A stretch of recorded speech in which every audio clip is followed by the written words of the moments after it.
നമസ്കാരം, ഭാരത് ലൈവിലേക്ക് സ്വാഗതം.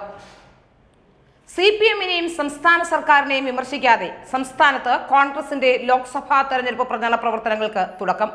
സമ്മേളനത്തിൽ നിന്ന് ശശി തരൂരും മുല്ലപ്പള്ളി രാമചന്ദ്രനും വിട്ടുനിന്നു. കോൺഗ്രസ് ദേശീയ അധ്യക്ഷൻ ഖാർഗെ പങ്കെടുത്ത സംസ്ഥാന കൺവെൻഷനിൽ CPM-നെതിരെയും പിണറായി വിജയനെതിരെയും ഒരക്ഷരം പോലും നേതാക്കൾ മിണ്ടിയില്ല. ഒരു മണിക്കൂറിലേറെ നീണ്ട ഖാർഗെയുടെ പ്രസംഗം മുഴുവൻ മോദി സർക്കാരിനെതിരെയായിരുന്നു. വാക്കുകൊണ്ട് പോലും പിണറായിയെയും CPM-നെയും നോവിക്കാതിരിക്കാൻ ഖാർഗെ പ്രത്യേകം ശ്രദ്ധിക്കുകയും ചെയ്തു. സമ്മേളനത്തിൽ അധ്യക്ഷത വഹിച്ച KPCC പ്രസിഡന്റ് K സുധാകരൻ മാത്രമാണ് ഒരു വാചകമെങ്കിലും ഇടതുപക്ഷ സർക്കാരിനെതിരെ പറഞ്ഞത്. മറ്റു നേതാക്കളുടെ പ്രസംഗങ്ങളിലെല്ലാം CPM-നെതിരായ പരാമർശങ്ങൾ ബോധപൂർവം ഒഴിവാക്കി. സംസ്ഥാനത്ത് കോൺഗ്രസ് ഇടത് രഹസ്യധാരണ ശക്തമാകുന്നതിന്റെ സൂചനയായാണ് സമ്മേളനത്തിലെ പ്രസംഗങ്ങൾ വിലയിരുത്തപ്പെടുന്നത്. ദേശീയ വ്യാപകമായി സഖ്യകക്ഷികൾ കോൺഗ്രസിനോട് അകന്നു പോകുന്നതിൽ നേതൃത്വത്തിന് അങ്കലാപ്പുണ്ട്.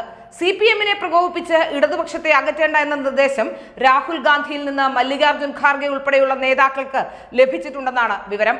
ഇതാണ് CPM-നെതിരായ പരാമർശങ്ങൾ ഒഴിവാക്കാൻ കാരണമായത്. ലോക്സഭാ തെരഞ്ഞെടുപ്പിന് മുന്നോടിയായി സംസ്ഥാനത്തെ ബൂത്ത് പ്രസിഡന്റുമാരും ബൂത്ത് ലെവൽ ഏജന്റുമാരും ബൂത്തിലെ വനിതാ പ്രതിനിധിയും ഉൾപ്പെടെയുള്ളവരെ പങ്കെടുപ്പിച്ചാണ് സംസ്ഥാന കൺവെൻഷൻ തൃശൂർ വടക്കുന്നാഥ ക്ഷേത്ര മൈതാനിയിൽ സംഘടിപ്പിച്ചത്. 2500-ലേറെ ബൂത്തുകളിൽ നിന്ന് 3 പേർ വീതം എത്തുമെന്നാണ് കോൺഗ്രസ് അവകാശപ്പെട്ടിരുന്നെങ്കിലും ആകെ എത്തിയത് 10,000-ൽ താഴെ പേർ മാത്രം. 2500-ലേറെ വനിതാ പ്രതിനിധികളെ എത്തിക്കുമെന്ന് പറഞ്ഞെങ്കിലും 2000 പേരെ പോലും എത്തിക്കാനും ആയില്ല. സംസ്ഥാനത്ത് കോൺഗ്രസിന്റെ ഏറ്റവും ജനപ്രീതിയുള്ള നേതാവായി കണക്കാക്കപ്പെടുന്ന ശശി തരൂർ സമ്മേളനത്തിൽ നിന്ന് വിട്ടുനിന്നതും ശ്രദ്ധേയമായി.